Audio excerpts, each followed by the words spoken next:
Natuwa ang mga kaanak ng umano'y mga biktima ng extrajudicial killings matapos arestuhin ngayong araw si dating Pangulong Rodrigo Duterte. Yan ang ulat ni Gav Villegas.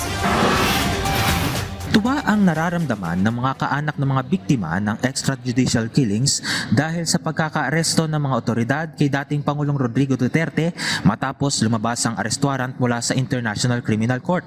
Para sa tiyuhin ni Kian de los Santos na si Randy de los Santos, matagal ring hinintay ng kanilang pamilya ang sandaling maaresto ang dating Pangulo.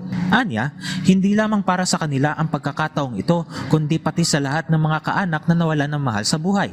Maasa naman ang tiyuhin ni Kian na mabibigyan ng due process si dating Pangulong Duterte. Sana ho ay ibigay sa dating Pangulo yung karapatan niya, na karapatan ng bawat tao.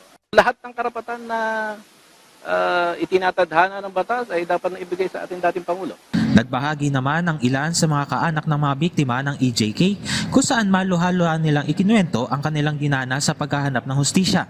Para kay Aling Belinda, nahirapan siya magpatawad matapos maging biktima ng war on drugs ng nakaraang administrasyon ang kanyang kapatid. Pero araw-araw po dinadasal namin na sa gitna na po ng paghihirap ng kalooban namin dahil ang mga mahal namin sa buhay. Kinitil ang buhay ni nanay, walang kalaban-laban. Wala kami nagawa kahit nakikita po namin. Pero mabait po ang Diyos.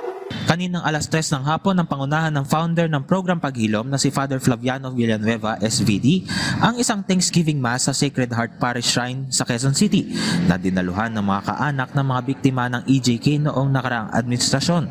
Para kay Father Flavi, may tuturing na tagumpay laban sa kasamaan ang naging pag-aresto sa dating Pangulo.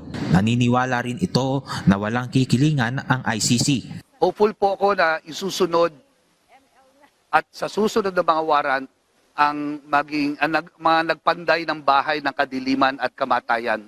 Hopeful po ako na ang mga nagpanday, mga pumatay, mga napag-utusan, sila naman po ang kasama. Total, gusto naman nila at mahal naman nila si Digong, samahan din nila sa kalabos. Nakatakda namang ilipat sa dambana ng Paghilom sa La Loma Cemetery sa Caloocan City bukas ng hapon ang 18 labi ng mga biktima ng war on drugs matapos i-exhume at isailalim sa autopsy ang kanilang mga bangkay. Gabo de Villegas para sa Pambansang TV sa Bagong Pilipinas.